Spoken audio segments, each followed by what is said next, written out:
Sejam muito bem-vindos a mais um episódio do Bloco Podcast. E no episódio de hoje, uma entrevista muito pedida com Caio Leta. Tudo bom, Caio? Tudo ótimo e com vocês? Bem também. Comigo também tenho ele, Felipe, o investidor descentralizado. Como tá, Felipe? Cara, tamo aí, né? Vida boa, como sempre. Vida boa e passando um calorzinho, né? Normal, 30 graus é frio, não? Eu aqui na neve. Caio, A vida do rico é outra coisa. eu fiz essa pergunta recentemente para um entrevistado e o pessoal gostou.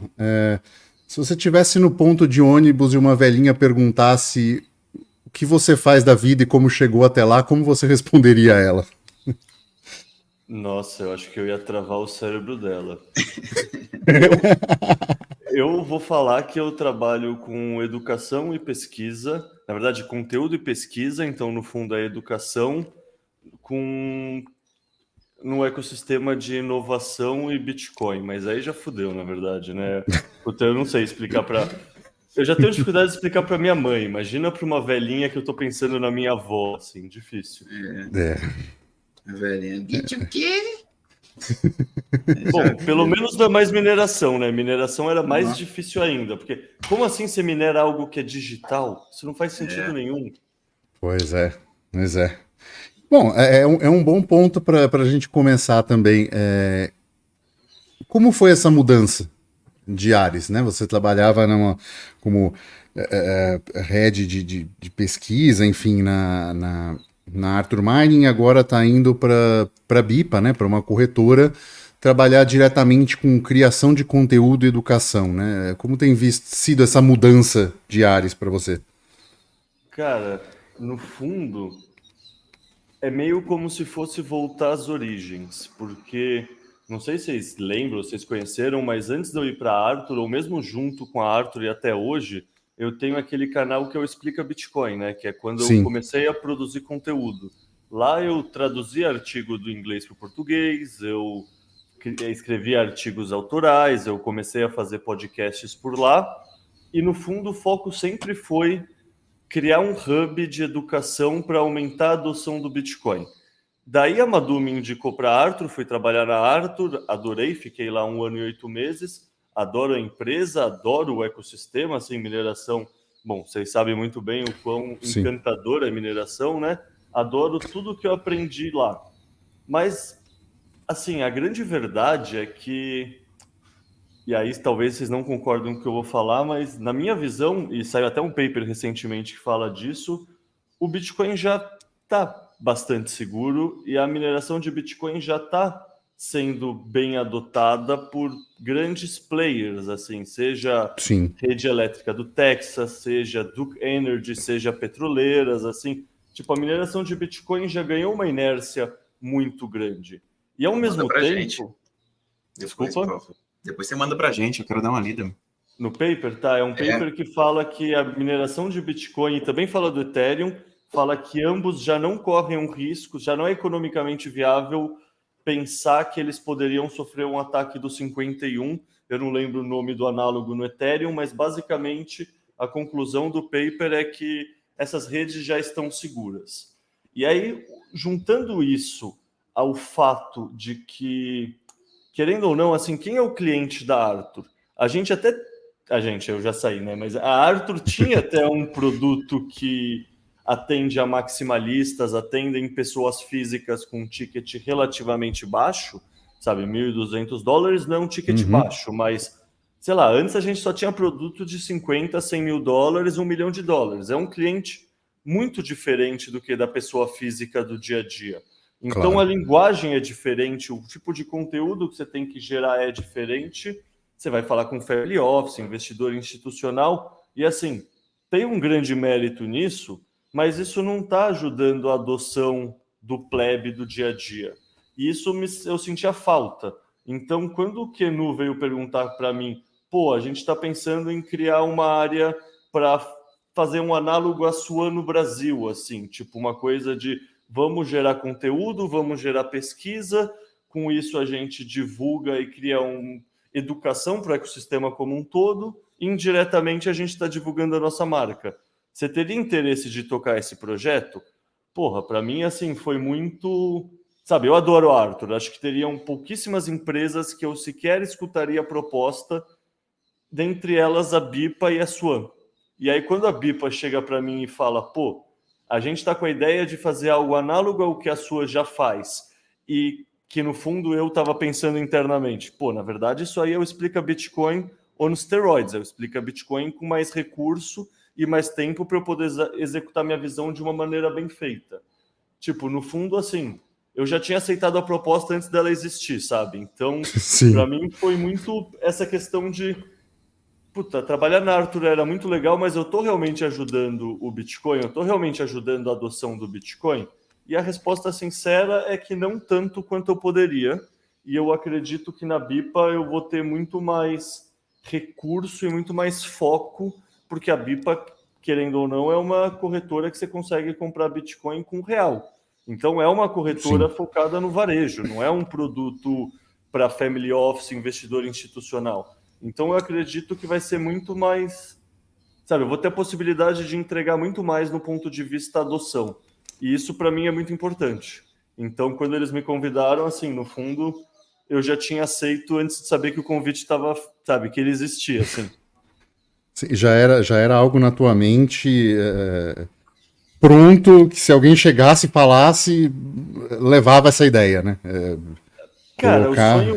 o sonho grande que eu tinha, assim, ainda tenho, é no fundo explica Bitcoin parar de pé com patrocínio para eu conseguir produzir os conteúdos que eu quiser e focar a atenção na maneira que eu quiser para eu ajudar a adoção. Cara, indiretamente é isso que está acontecendo, sabe? Sim. Querendo ou não, a Bipa vai me pagar um salário e para eu focar em ajudar essa curva de adoção fazendo basicamente o que eu já pensava em fazer no Explica Bitcoin, só que com a marca da Bipa. Pô, para mim é uma troca justíssima e se eu tenho essa liberdade criativa para focar nessa curva de adoção e produzir conteúdo, etc., pô, do caralho, não tinha como falar não para essa oportunidade. Não, com certeza. Né, você já deixou isso muito claro, a sua vertente, a sua vontade pela educação, né?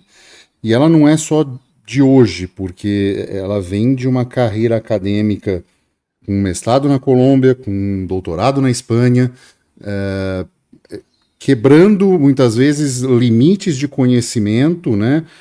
Ou como no seu doutorado, descrevendo regiões do planeta, e me corrija se eu estiver errado, e vendo diferenças de atividade vulcânica na mesma região e composição do solo. E isso, obviamente, na tua formação, e para quem não conhece, né, a formação de pós-graduação, ela é não só para pesquisa, mas também focada no ensino. Como tem sido para você esta realização? Porque você foi formado para isso, de uma forma de educação, e para uma outra área, mas poder aplicar isso em cima de algo que você literalmente abalou suas estruturas e mudou a tua visão de mundo, que é o Bitcoin. Cara, eu acho que eu sou muito privilegiado, eu tenho muita sorte de ter conseguido conectar as duas coisas. Porque, de fato, é isso que você falou, a questão de educação, assim, corre na minha família, não é só que corre em mim. Tipo, meu avô foi professor da Poli, meu pai foi professor da Poli, Poli é a faculdade de engenharia da USP, né? Sim. Também estava seguindo essa trajetória. Daí é que eu faço uma correção. A pesquisa de campo do mestrado foi na Colômbia, mas a parte de transformar as amostras, que é a pedra que você pegou, em dados, sabe, análise de laboratório, e a faculdade que eu estava fazendo o mestrado foi na USP, e o mesmo para o doutorado na Espanha. Na Espanha, eu coletei as amostras, trouxe de volta para São Paulo para transformar elas em dados e analisar esses dados na USP, né, na Universidade de São Paulo. Até fiquei um tempo, 3 meses, como pesquisador visitante no Canadá, mas o grosso do mestrado foi na USP e o grosso do doutorado também.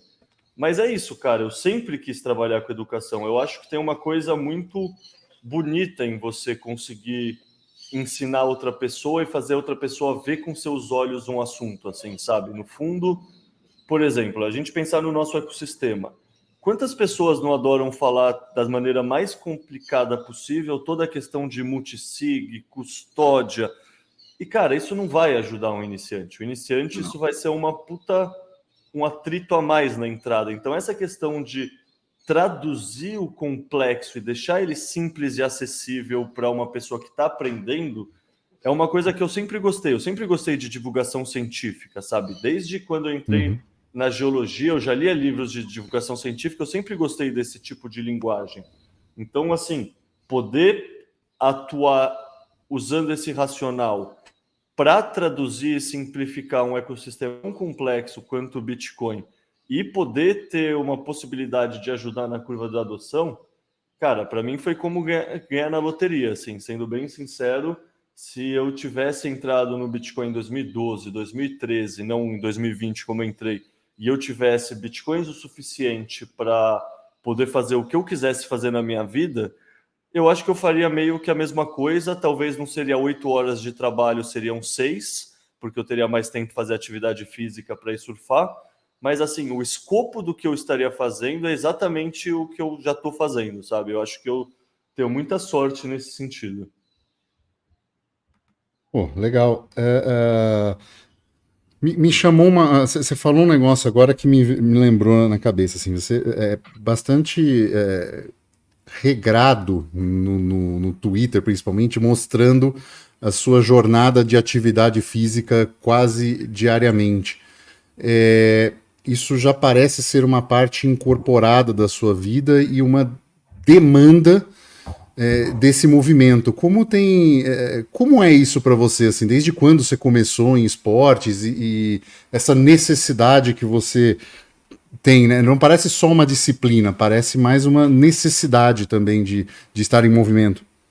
Ah, e se eu não fizer esporte, eu fico maluco, assim. Acho que é a maneira mais Sei bem. simples de sintetizar. Assim, eu faço esporte desde que eu me conheço por gente. Eu não me lembro em algum momento da minha vida que eu não estive fazendo esporte, sabe? Eu sempre treinei futebol, eu sempre joguei handball, sei lá. Tipo, a nível, sei lá, eu jogava no Pinheiros, que é o principal time categoria de bases do Brasil de handball, junto com a Metodista. Eu também jogava pelo colégio na seleção do basquete, na seleção do handball, na seleção do futebol de campo. Eu sempre surfei também. Minha família tem uma casa na praia que eu ia, sei lá, meu pai tem essa casa desde o começo dos anos 80, sabe? Bem antes de eu nascer. Então eu passei todos os meus verões e todos os fins de semana indo para a praia surfar. Sempre amei andar de bike, sabe? O meu modo de deslocamento preferido em São Paulo até hoje é andar de bicicleta. Desde que eu tenho 14, 15 anos, sempre foi o que eu fiz. Então, na verdade, assim, para mim é só, sei lá, eu me sinto obrigado a fazer atividade física que nem eu me sinto obrigado a escovar o dente e tomar banho, sabe? É algo que se eu não fizer, eu me sinto mal, não é que se eu fizer eu me sinto bem. E aí, por que eu comecei a postar isso no Twitter? Não foi para me cobrar fazer isso mais, porque eu estava, sei lá, pós-pandemia, eu terminei meu doutorado em janeiro de 2020, eu entreguei. Então, o ano de 2019 foi um ano que eu fiz bem menos atividade do que eu gostaria. E aí, o ano de 2020, eu também deixei a peteca cair um pouco. Eu até tive sorte, minha família tem um sítio, então eu não fiquei preso em São Paulo, mas eu acabei me acomodando, assim, sabe? Vinha de uma trajetória de, sei lá, 20 anos fazendo atividade física 5 dias por semana, não sabendo o que é não ter dor muscular. Então, puta, chegou a pandemia, eu dei uma soltada. E aí eu tava voltando, e quando eu tava voltando, eu meio que fazia atividade 2, 3 vezes por semana e achava que era o suficiente. Então eu comecei a postar no Twitter porque eu coloquei uma meta ousada. Na época eu via como uma meta ousada, que é fazer a cada 3 dias, 2 dias de atividade física, ou seja, 240 sobre 360, 240 dias de atividade física no ano. E eu pensei, cara, isso aqui é uma meta meio ousada. Se eu não me cobrar, eu não vou fazer de verdade. E eu sou uma pessoa que é bem procrastinadora, assim, eu sou bem vagabundo em muitos aspectos, sabe? Eu sou o cara que o aluno que sentava no fundo e deixava tudo para resolver na última hora e conseguia dar seus jeitos, se virar e dar certo. Por que eu estou dizendo isso? Porque, cara, se eu não tivesse colocado atividade física no Twitter, eu me sentiria muito menos pressão de fazer, porque não ia ter ninguém olhando. Que nem o Explica Bitcoin. Eu fiz o Explica Bitcoin porque eu queria publicar os meus estudos para eu me forçar a focar nos estudos, sabe? Sempre foi uma coisa de, se o pessoal lá fora está olhando, eu me forço a fazer mais sério. E isso é a mesma coisa Disciplina, né? de física. E no fundo é uma disciplina que, assim, idealmente você teria por conta própria e nem precisaria achar que alguém está te olhando, mas na realidade eu não funciono assim. Eu por conta própria, eu por mim mesmo, eu funciono até certo ponto, mas depois é fácil para mim dar migué. Se eu achar que está todo mundo me olhando, eu acabo me cobrando mais e eu vou mais longe. Então é por isso que eu uso o Twitter. Tipo assim, no fundo, assim, eu gostaria de conseguir usar o Twitter e ninguém ver aquela porra, porque eu me sinto mal constrangido todo dia que eu posto, sabe? Eu fico pensando, pô, a pessoa que não me conhece, etc., vê isso, deve me achar um puta cara tonto. E por um lado é verdade, mas por outro lado me ajuda, e querendo ou não, é um negócio que eu faço por mim mesmo, para mim mesmo, é uma coisa egoísta e me ajuda, então eu vou continuar fazendo. Se funciona, é o importante, né? Assim, acho que esse é o grande ponto. Se te dá disciplina e funciona, se as pessoas pensam que você é maluco, tá tudo bem. É o problema delas pensarem, né? Não tem grande problema nisso. Né? Qual bitcoinheiro não é visto como maluco pelas pessoas em volta, né? Pois é, pois é. Ou os próprios pais, muitas vezes, né? A gente tem que ficar explicando as coisas. Cara, você falou uma coisa legal de não concordar. E eu acho muito válido que isso esteja acontecendo na comunidade. Lógico que às vezes esses debates estão indo muitas vezes para a formação de times, né? Eu brinco que o brasileiro pegou a paixão pelo futebol e levou para a política e quer jogar isso para todos os outros pontos, né? Então, se ele gosta do Leta e o Leta vai lá e o Felipe, por um acaso, discorda de um ponto e os dois discutem, mas assim, argumentando, aí tem que ter um vencedor, né? Tem que ser... A turma do Leta vai querer que o Leta seja... como você vê essa coisa que eu diria até não sadia dentro da comunidade e como algumas pessoas começam a se aproveitar desse bairrismo, por assim dizer? Bom, acho que vocês talvez percebam, mas eu tento evitar isso ao máximo. Tipo, Sim, eu sempre sim. fujo de polêmica, assim, eu acho que isso é um viés que o ser humano tem, né? Você falou do brasileiro, sem dúvida a gente é bem primitivo, né? Meio brutal, assim, meio pouco civilizado, então a gente vê esse traço em abundância no brasileiro, mas a sensação de nós versus eles é uma coisa que está na humanidade desde que o mundo é mundo, né? Então, Com certeza. sei lá, você pensar, tipo, pô, teoricamente os sunitas e os xiitas acreditam em quase tudo parecido. Pô, eles se odeiam porque eles não acreditam em 100% tudo parecido. Então, é muito doido como quanto mais próximo, mas com algum detalhe de diferença, mais fácil é você odiar outra pessoa. Então, sei lá, tem, por exemplo, você citou discussões do mundo do Bitcoin. Pô, tem pessoas que acham que o Bitcoin faz mais sentido como reserva de valor, tem pessoas que preferem o uso como meio de troca. E aí, quando a gente vai no Twitter conversar, é um meio que favorece uma comunicação muito superficial. E aí, Sim. isso realmente triga a natureza humana de nós versus eles. E aí, muita gente prefere ver, sei lá, é isso, acha que é um fla-flu, acha que é uma torcida de futebol, acha que precisa estar certo ou errado, e não que é um debate de ideias. E no fundo, assim, cara, a melhor coisa que alguém pode fazer para mim é me mostrar onde eu estou tendo um pensamento que não está certo, porque eu tenho a chance de evoluir e aprimorar ele.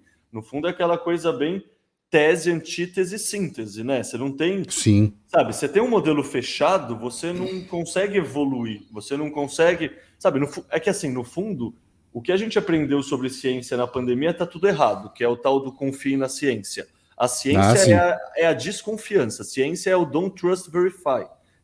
Tipo, no fundo, o método científico e o Bitcoin tem tudo a ver.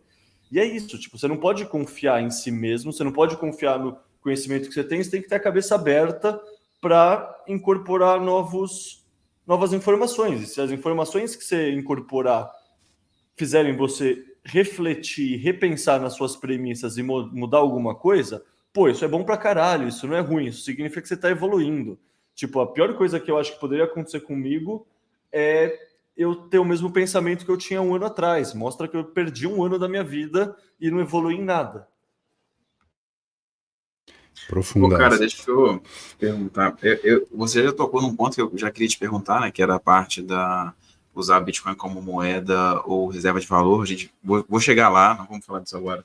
Eu queria te perguntar um trem antes, que era, como a gente está falando um pouco da parte de educação, etc. Eu queria saber, assim, o que que você acha que mais falta nessas pessoas que estão entrando no mundo do Bitcoin? O que que é muito mais difícil para que elas entendam?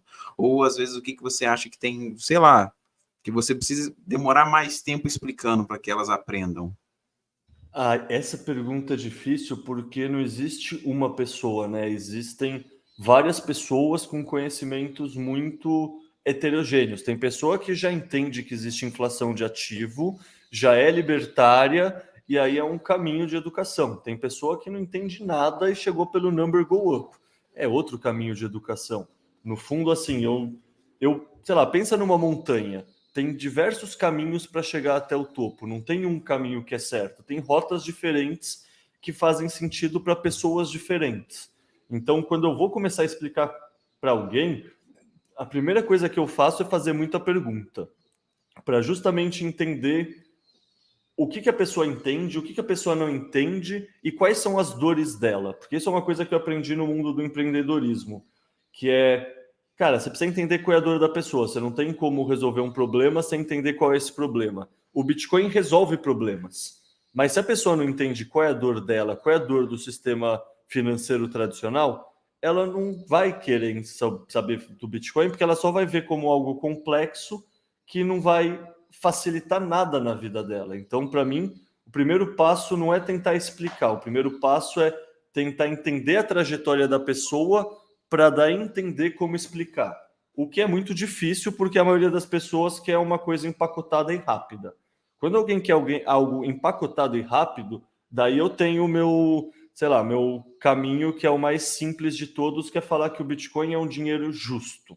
Sabe, eu não tento falar Boa. de prova de trabalho, eu não tento falar de descentralização, 21 milhões, eu não tento falar nada disso. Tipo, a natureza humana, ou qualquer mamífero social, para ser sincero, a gente tem um senso de justiça muito forte arraigado em nós. Por quê? Porque o mamífero social que não tinha isso, passaram a perna nele e ele não conseguiu reproduzir, deixar descendentes o suficiente, então ele foi selecionado, foi excluído do pool genético. Então, assim, a gente é programado para entender o que é injustiça. Levando isso em conta, para mim, a melhor explicação de uma frase sobre o Bitcoin é que o Bitcoin é um dinheiro justo. Você falando nisso, você vai colocar várias pulgas atrás da orelha da pessoa. Pô, como assim dinheiro justo? Quer dizer que o meu dinheiro não é justo? E por que o Bitcoin é justo? Sabe, você vai pegar um gatilho da pessoa, você vai deixar ela Qual instigada. é, qual é o conceito de justiça no dinheiro, né? Ninguém nunca parou para pensar nisso, sabe? Eu, antes de conhecer o Bitcoin, eu não tinha ideia. Eu não tinha ideia que inflação era injusta, achava que era um processo natural. Não achava que era algo proposital dos governos ao imprimir, sabe, expandir a base monetária. É um negócio que provoca. E para mim é isso. Se a pessoa quer uma explicação curta, no fundo ela quer muito mais uma coisa para ela rebater do que ela quer realmente entender. Então eu faço isso que dá sei lá, coloca uma pulga atrás da orelha dela, sabe? Pega ela no Sim. contrapé. Tipo, como assim dinheiro justo? Pô, nunca parei para pensar se o meu dinheiro é justo. Será que meu dinheiro é injusto? Se ele tá falando que o Bitcoin é justo, ele tá falando isso em contraposição ao resto dos outros dinheiros. Então esse outro dinheiro deve ser injusto. Pô, por quê? E aí a pessoa fica se perguntando, e querendo ou não, você só consegue ensinar algo para uma pessoa se a pessoa quer aprender e se ela sente que ela não sabe. Se ela já chega na conversa achando que ela sabe tudo, ela está querendo rebater, ela não está querendo conversar, ela não está querendo aprender. E aí não tem o que fazer. Tem aquela frase que você pode levar um burro até o riacho para beber água, mas você não consegue obrigar ele a beber. E é isso. Se a pessoa não está interessada, a gente pode tentar fazer tudo. Nada vai dar certo. Então, para mim, instigar a pessoa é o primeiro passo. Ou não, top. Ótima ideia. Porque realmente é difícil, né? E foi o que você falou, eu também acho que não tem uma resposta certa. Cada pessoa está num ponto diferente, até mesmo para aceitar certos temas. E, enfim, é só para realmente entender o seu processo para isso, porque a gente também tem, né? Uma coisa que às vezes funciona para mim muito, e eu até tava conversando com um eletricista aqui em casa. Ele tá falando, o tal do Bitcoin lá e tal, não sei o que, subiu, parará. Será que isso funciona mesmo? Aí pronto, né? Aí eu falei, não, agora eu vou balangar no ouvido desse cara. Aí você, Vou aí você pagar em começa, Bitcoin. aí você começa a render e tentar, tipo assim, achar o que, que aquela pessoa precisa entender, sabe? Para conseguir captar a informação que você quer passar. É difícil, né? Ó, tem uma estratégia que eu gosto, mas essa funciona mais para amigos, uma pessoa que sabe. Porque assim, amigo, ele nunca vai achar que você estudou mais do que ele, que você sabe o que você tá falando. Ele sempre vai lembrar, pô, jogava bola com ele é mó, Uhum. sabe, vai pensar assim. Então o que eu falo é, cara, não se preocupa, isso aí não é para você mesmo, você não vai entender. E o que é bom, porque no futuro eu vou precisar de alguém para limpar minha piscina, e é legal ser alguém que eu conheça e confie. Então é bom que seja você. Ou seja, se usar psicologia reversa em quem chega como espertinho e querendo só ficar retrucando, cara, é um caminho muito bom também. Assim, você fala, não, isso aqui não é para você, essa oportunidade faz muito sentido, mas não combina com você, não faz sentido. A pessoa vai ficar mordida, vai ficar pensando, pô, como assim não faz sentido? Pô, eu também quero, por que não é para mim? Não, como assim? Sabe, você jogar na psicologia reversa também faz muito sentido. É válido, né? Bom, a outra coisa que eu queria te perguntar, cara, que você já meio que tocou no assunto, indo um pouco para frente, eu queria falar dessa parte de Bitcoin como moeda de troca, eu acho um assunto interessante. Eu não sei se você já viu, eu e o Hugo, a gente já teve até, a gente acho que tem ideias diferentes acerca desse assunto, eu não sei se o Hugo já amoleceu o coração dele, Consideravelmente. mas, né, você tem que agachar um pouquinho mais, você sabe, né, Hugo? Aí, enfim, a gente tem umas ideias um pouco diferentes. Eu sou muito pró usar como moeda de troca, mas eu super entendo, né, o uso dele como reserva de valor. A gente gravou com o Alan Schramm, né, e ele trouxe ideias muito boas pró uso de como reserva de valor e tal. Eu queria saber, assim, a sua ideia, a sua opinião, o que você acha que deve ser feito, se vai ter algum momento onde vai ser usado como moeda de troca eventualmente, se tem que forçar essa adoção, se dá para fazer isso ou não, etc.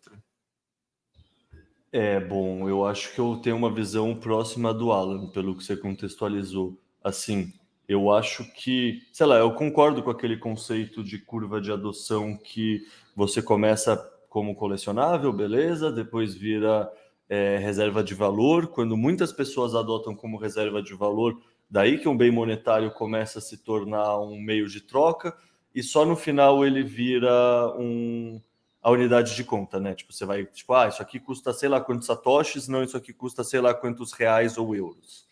Eu concordo muito com esse conceito e eu até digo mais, assim, eu acho que e assim, tipo, o que eu vou falar faz sentido, mas não no cenário de governos totalitários distópicos perseguindo a população. Faz sentido no cenário atual do Brasil.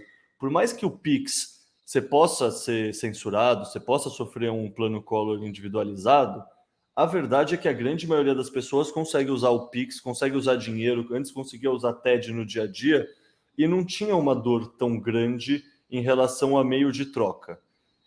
Ao passo que, assim, é uma dor coletiva muito grande a você não ter um meio de poupança.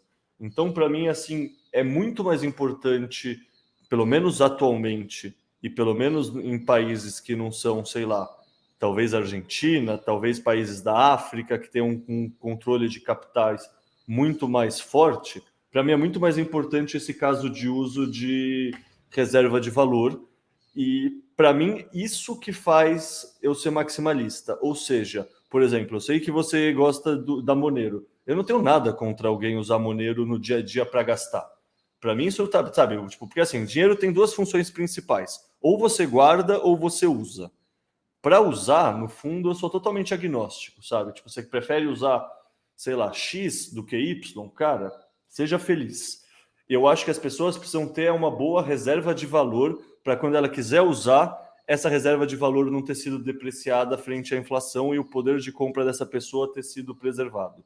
Então, assim, eu acho que sim, o Bitcoin tende a conseguir ser um bom meio de troca, ele está sendo escalado para isso, mas eu não acho que essa é a prioridade. Ou seja, eu não acho que a gente tem que fazer forks ou coisas que foquem somente na questão de meio de troca, mas que possam desbalancear os incentivos e comprometer a segurança da camada base. E aí, assim, eu já vi discussões técnicas do pessoal falando que a Lightning não escala para 6, 8 bilhões de pessoas. Pô, beleza, pode ser verdade, mas, cara, a gente está tão longe disso que hoje em dia a Lightning já é uma bela solução para quem quer usar o Bitcoin no dia a dia. Sei lá em Rolante está funcionando, no El Salvador, o pessoal que aceita está funcionando, sabe? Tem uns lugares que aceitam e que está funcionando. Então, assim, para mim é uma questão que vai sendo solucionada ao longo do tempo, conforme mais demanda for chegando. Essa demanda vai causar dor, e essa dor a gente viu ano passado inteiro, começo desse ano, com a mempool cheia e com as taxas de transação subindo. Quando chega a demanda e faz as taxas de transação subirem, você cria um incentivo para mais soluções de segunda camada serem feitas e serem expandidas. Então, para mim, sei lá, no fundo é isso. O uso como meio de troca, às vezes parece que está problemático por causa das taxas de transação, mas no fundo, para mim, isso você só está criando mais incentivo para soluções de segunda camada. Mas aí tem toda a discussão de, eu quero escalar em segunda camada, eu acho que tudo precisaria estar na camada base, que é uma discussão que eu acho que a maioria dos bitcoinheiros já entraram em consenso que a maneira de escalar é multicamadas e não a partir da camada base, mas a gente ainda vê o pessoal, na minha opinião, se confundindo e reclamando de questões que estão acontecendo na camada base como se ela que tivesse que ser usada para transações do dia a dia. Cara, sim, não, top. É uma discussão complexa, porque o que você falou faz todo sentido, né? Assim, e também eu acho que a gente vem de vivências distintas, né? Primeira coisa, talvez, né, com a sua fala aí, eu também sou maximalista, né? Mentira, eu não sou maximalista, não, mas não é sério, porque eu super concordo com o que você falou, né? Tipo assim, você sabe que eu gosto de Monero e tal, mas eu uso Monero para transacionar, acho maravilhoso, né? Mas, assim, eu sou peso pesado em Bitcoin para reserva de valor, sabe? Porra, não nego isso. E, assim, mas eu acho que vem um pouco da vivência, porque eu já tive alguns problemas, né, com bloqueio de conta, e, assim, não gosto, né, muito dessas vigilâncias que ficam em cima, e eu já lidei com muitas pessoas que têm negócios, etc., né? E essas pessoas precisam, às vezes, movimentar grandes valores, ou valores, assim, mais expressivos, e que, vai gerar um imposto, etc., e, assim, o imposto quase sempre inviabiliza o negócio do cara, sabe? Então, assim, às vezes por isso que eu trago mais para esse lado, né, do... Posso levantar só uma reflexão, já que estamos numa conversa aqui, que me veio na cabeça. O Caio falou de uma questão de ter reserva de valor preservada. Esses dias, né, depois da entrevista com o Avelino, eu fiquei pensando muita coisa sobre ouro. E comecei a fazer uma série de conversões. Inclusive tem um episódio aqui falando de história de um senhor que eu conheci aqui, que ele trabalhava numa mina de urânio e em 72 horas ganhava mais de 3 onças de ouro, né? Ninguém hoje tem esse valor. O fato é, nós, pelo nosso trabalho remunerado, estamos ficando pobres. Então, a gente não pode se dar ao luxo de ter apenas uma reserva de valor preservada para adquirir riqueza. Nós precisamos de uma reserva de valor como o Bitcoin, que escale vezes 10 em alguns momentos, para que efetivamente o nosso trabalho, a nossa hora trabalhada, seja suficiente para uma aposentadoria confortável, para nós termos, enfim, o nosso imóvel próprio, uma série de coisas assim que eram absolutamente básicas, no caso, como a gente falou do seu Manuel lá atrás, né, no episódio, que ganhava 3 onças de ouro por 72 horas de trabalho, né? Então, talvez a gente não só precise preservar esse valor, como a gente precisa multiplicar ele algumas vezes para conseguir ter uma reserva de valor condizente com a quantidade de horas de trabalho que a gente faz. Qual é a opinião de vocês nisso? Porque eu fiquei pensando nisso esses dias. Cara, eu mudaria um pouco os termos que você falou, mas eu concordo direcionalmente com tudo. O que eu penso de diferente é assim: um Bitcoin igual a um Bitcoin, mas a gente tem muita sorte de estar no começo do processo de adoção dessa tecnologia. E assim, por exemplo, eu não sei se vocês acompanhavam antes de entrarem no Bitcoin o mercado tradicional, mas o trade que fez mais sentido nos últimos 25 anos, desde o começo dos anos 2000, foi investir nas FANGs. O que são as FANGs? É Facebook, Amazon, Apple, Netflix e Google. O que essas empresas têm em comum? Elas têm em comum que elas são empresas da internet. Ou seja, o melhor investimento possível foi investir em ações que, na verdade, serviam como proxy do processo de adoção de uma tecnologia. E eu acho que o Bitcoin é a mesma coisa, assim. Então, tem a parte reserva de valor, que é, eu sei que eu não vou ser, sei lá, não vão expandir a base monetária, portanto, diluir meu poder de compra, mas, ao mesmo tempo, tem o processo de adoção, que é basicamente a gente está chegando quando o mato é muito alto. E isso, historicamente, a gente pode ver que é o melhor case de investimento possível. Você chegar quando o mato está alto, sei lá, pensa, sei lá, o pessoal que nos anos 30 comprou terreno no Leblon porque era uma praia afastada do centro do Rio. Pô, Sim. essa galera fez a vida. Tipo, é a mesma lógica, assim, sabe? O pessoal que tinha chácaras no Morumbi, aqui em São Paulo, hoje em dia subiu loteamento lá, o pessoal fez a vida. Tipo, esse pensamento de você chegar antes num processo de adoção, historicamente é o melhor tipo de investimento. E a gente tem muita sorte de ser a geração que está pegando isso no Bitcoin. Eu não tive a sorte de pegar isso em 2013, mas eu estou tentando arbitrar isso o máximo possível desde 2020, quando eu comecei a estudar e entender o Bitcoin.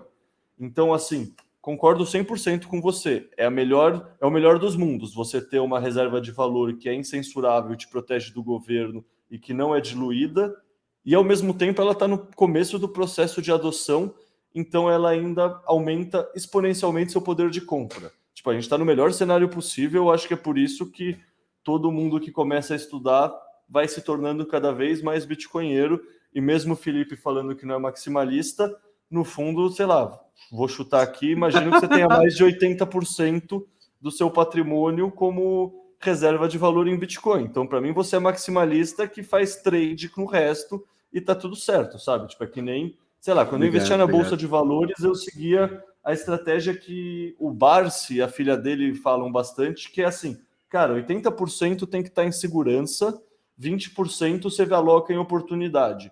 Quem segue esse pensamento no mercado cripto, cara, se tem 80% em Bitcoin, 20% está tentando fazer trade, quer se entreter no cassino, pô, seja feliz. Quem sou eu para falar o que outro ser humano tem que fazer com o dinheiro dele, sabe? Eu não sou cagador de regra, não cabe a mim falar o que outra pessoa deve fazer com o dinheiro dela. E se é isso, você tem sua reserva de valor, sua poupança, a maioria dela em Bitcoin, pô, para mim você é maximalista, sendo bem sincero. Cara, depois a gente tem que marcar, então, para eu pegar minha medalhinha de Max. Eu sou mesmo, viu? Depois você me adiciona no grupinho, né, cara? Não, mas assim, tô zoando, mas é isso mesmo. Porque, sei lá, eu não nego, tá? Assim, eu não tenho problema em falar isso, não. Porque, por mais que eu fale muito de Monero, todo mundo sabe. Porque eu gosto, né? É uma ferramenta que eu uso. Eu gosto e uso, né? Mas, não, realmente, eu tô pesado em Bitcoin. Ainda mais com essa alta que teve agora, cara. Nossa. Às vezes o Felipe vem falar comigo, eu falo, cara, põe um SDT aí no meio, pelo amor de Deus. Tipo, olha o tamanho da exposição que você tá, bicho. Cara.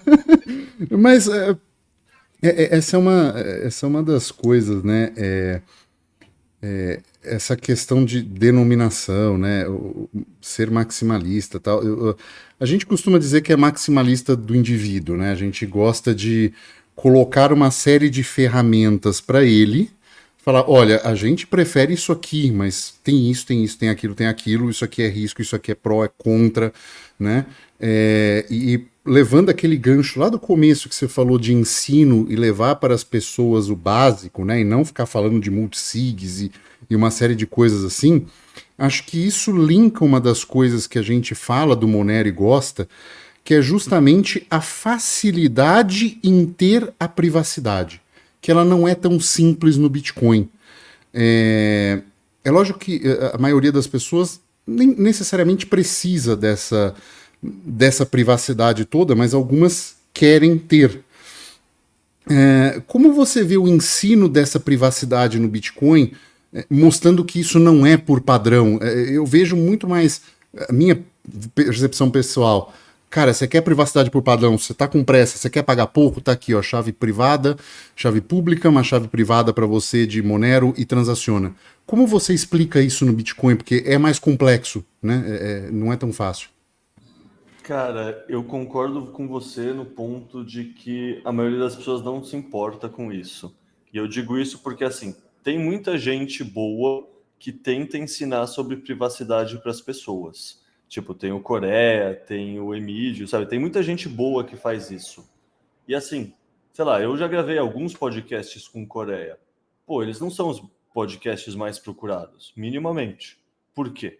Porque, infelizmente, ou felizmente, sei lá, sabe, sem juízo de valor, não é uma dor que a maioria das pessoas reconhece como tal. Eu acho que é importante, eu realmente acho que é importante, mas mais importante do que, sabe, ser um binário entre ou é tudo privado ou é tudo público, eu acho que é importante a pessoa entender é que nem você falou, eu concordo 100% com o que você falou, que as pessoas têm que entender as ferramentas e saber como utilizar elas da melhor maneira possível para ela em específico como indivíduo, sabe? No fundo, sei lá, eu sou maximalista do Bitcoin, mas principalmente eu sou maximalista de liberdades individuais, sabe? Cada um no seu quadrado, não me enche o saco, não tenta ser normativo com o que eu deveria fazer, que eu não vou te encher o saco e não vou ser normativo com o que você deveria fazer. Pô, você quer... Só um cortezinho. Essa medalhinha a gente pode te entregar, porque essa bandeira a gente levanta junto. Gosto de medalhas, gosto de medalhas. Mas é isso, sabe? Tipo, não... Com certeza ter mais ferramentas é muito útil, é muito importante, mas por que eu falei que é um degradê e não é binário? Porque, assim, Sim. muita gente que entra não está preparada para entender o grau de paranoia que bitcoinheiros no Twitter têm e a pessoa fica extremamente assustada. A pessoa vai ter, sei lá, R$ 500 na BIPA e acha que o governo ou o Leviatã, sabe, vai usar umas palavras realmente assim, está perseguindo ela. E assim, tipo, por um lado, é legal você saber se proteger, por outro lado, é legal você ter noção da sua importância e não ficar tão noiado desnecessariamente, assim, sabe? Tipo... Sim. Tipo, senso de escala, assim, senso de proporção, sim, sabe? sim. Porque às vezes assim, a pessoa chega muitas vezes no Bitcoin, já vi isso acontecer, ela chega justamente querendo essas propriedades de inconfiscabilidade. Às vezes é um empresário que tem um negócio honesto, tomou um processo absurdo trabalhista, não tem condição de pagar tudo aquilo, e precisa do Bitcoin, muitas vezes, como reserva de valor ou com uma série de coisas inconfiscáveis para poder honrar com os compromissos, pagar funcionário. É lógico, eu estou extremizando uma situação. Mas existem situações assim, né? E eu acho que para essa pessoa às vezes faz sentido. Para essa que tem R$ 500 na BIPA, não. Mas a gente precisa...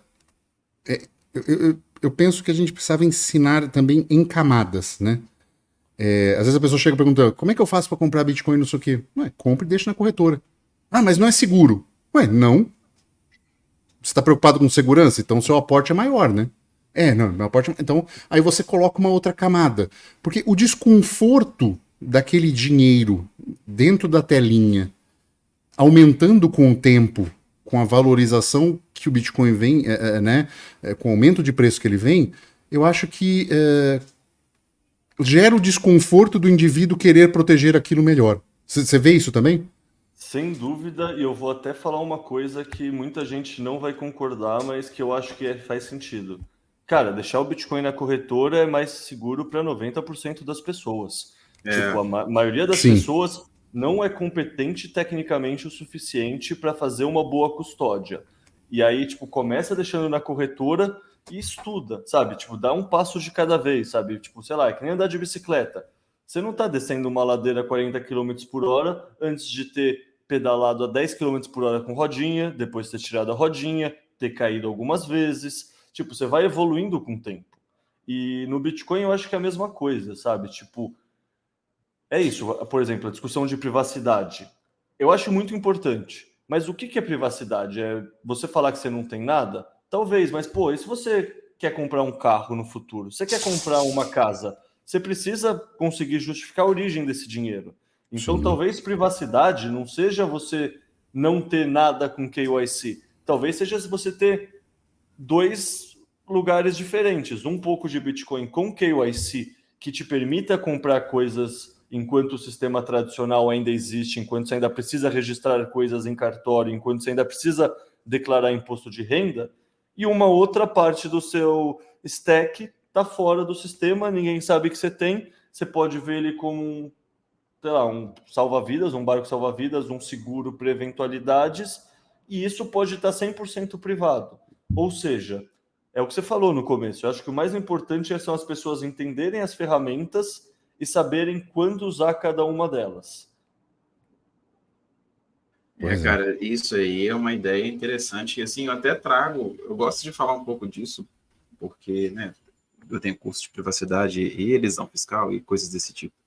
E aí, nisso, eu trago a ideia de modelo de ameaça, né, aonde você tem que avaliar a sua realidade perante o que pode ser considerado uma ameaça para você no mundo. Para algumas pessoas, uma ameaça pode ser apenas o governo. Para outras pessoas, pode ser o governo e o vizinho. Para outras pessoas, pode ser o governo, a Receita Federal, a polícia e o vizinho. Então, assim, você tem que avaliar bem o que é uma ameaça para você, então, discernir como que você vai querer tratar a privacidade com os seus criptoativos, no caso, com o seu Bitcoin. E daí você começa a proceder dessa forma. Eu preciso declarar tudo que eu tenho? Eu posso declarar metade? Talvez 30%. Eu vou dividir aonde o restante do que eu tenho? Aonde que é considerado seguro para minha realidade, entendeu? Então, assim, isso vai... É um trem muito pessoal. É difícil, né, de você No fundo é isso, acertar. cara. É um negócio que é muito pessoal. A maneira que eu mais gosto de responder esse tipo de coisa é que não tem uma resposta certa. Tipo, tem uma resposta individual para cada pessoa, sabe? Não é, puta, é assim o setup que você tem que fazer. Todos os É. setups têm trade-offs. Então é isso, não tem uma resposta certa. Tudo tem trade-off. A pessoa que precisa sentar a bunda na cadeira, estudar e entender o que é melhor para ela. Só que esse é um problema, né? Muitas das pessoas entram e elas não querem ter que estudar e pensar e saber o que fazer. Elas querem que você, investidor centralizado, você, Hugo, eu, Caio, a gente dê a resposta mastigada na mão dela, o que é melhor ela fazer. Mas, então, desculpa, tudo o Bitcoin também é sobre prova de trabalho. A gente está aqui hoje em dia acumulando Bitcoin porque a gente fez uma prova de trabalho filha da puta até conseguir entender esse bagulho para se sentir confiável e investir uma, sei lá, tipo, sobrou dinheiro no mês, eu coloco em Bitcoin, eu não coloco em real. Por quê? Porque eu estudei pra caralho para ter essa confiança. Sabe, o Bitcoin é sobre prova de trabalho também. E tem muita gente que quer só ganhar dinheiro e não quer ter que ter trabalhado para isso. Quer terceirizar esse trabalho, né? E tem coisas que você não terceiriza, a sua segurança, Sim. a sua saúde, sabe? É que nem você falou da atividade física. Eu não tenho como terceirizar para alguém eu cuidar do meu corpo, eu cuidar da minha alimentação, eu fazer atividade física. Eu não tenho como terceirizar para alguém o meu estudo sobre privacidade. Porque senão eu já estou contando para a pessoa o que eu quero fazer, já fudeu, sabe? Tipo, não Sim. rola. Exatamente. Às vezes as pessoas chegam para mim e falam assim: o que você acha da carteira tal e tal? Pô, às vezes né, eu divulgo open source e coisas que eu monto, seed designer e tal. O que você acha? Eu acho boa. Eu queria uma para mim, como é que eu faço? Cara, você tem habilidade de montar hardware? Não. Tá, então a seed designer não é para você. Você consegue instalar facilmente um programa no seu computador? Não. Então a outra não é para você. Você precisa comprar uma pronta. Né? E as pessoas às vezes não não se dão ao trabalho de ter trabalho, né? De pensar. Né?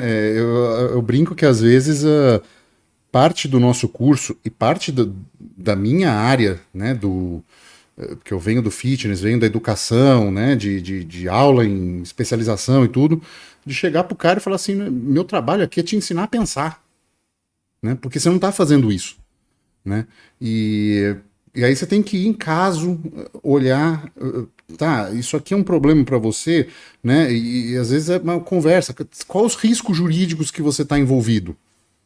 Isso muda completamente o setup e a maneira que o cara interage com o Bitcoin.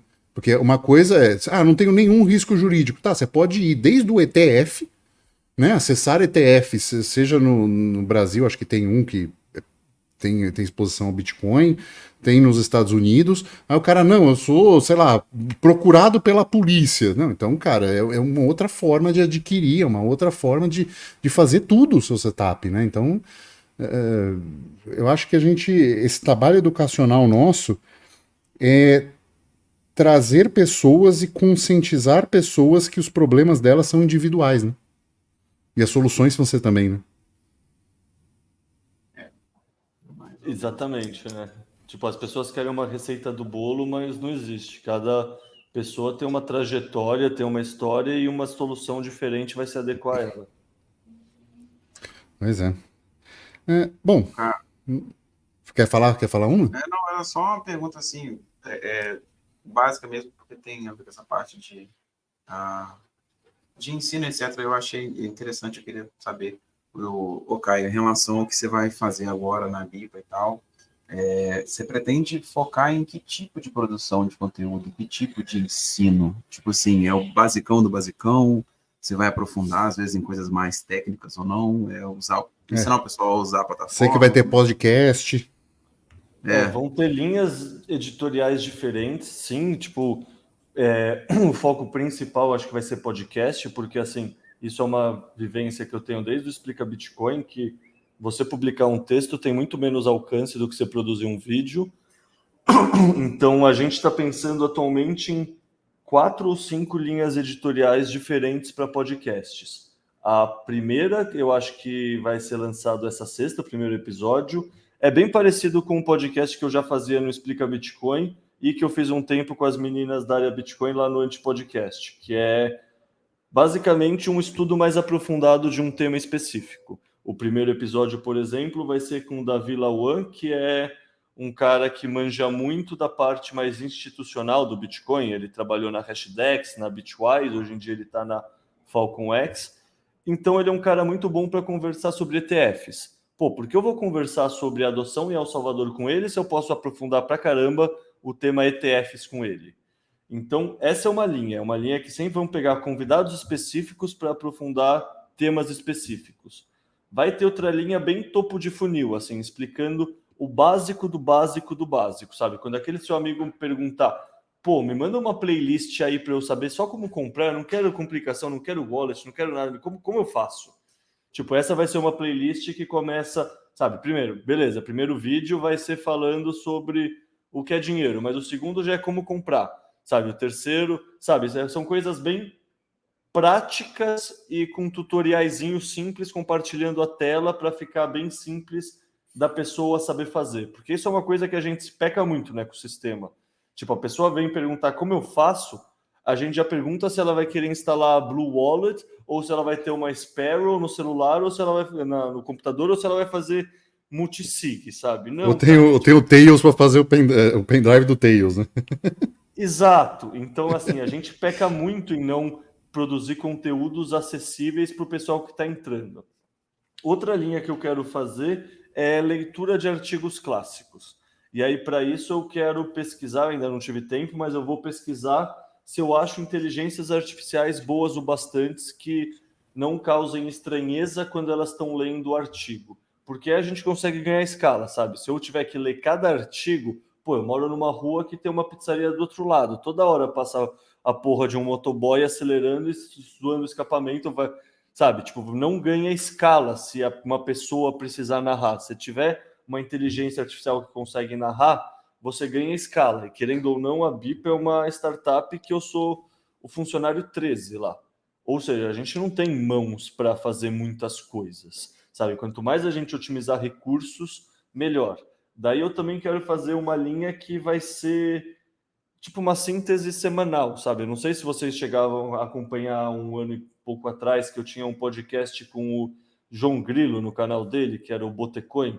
É meio que a mesma ideia, fazer uma análise prática, uma coisa, sabe, não tão aprofundada das principais notícias que aconteceram no ecossistema na última semana. Mas é isso, então, tipo, vão ter linhas nesse sentido. Eu também vou continuar escrevendo relatórios mais densos, e aí esses relatórios, claro, que são fatiados em conteúdos menores, que pode ser publicado em post em blog, coisa assim, e também são usados como peça única de conteúdo.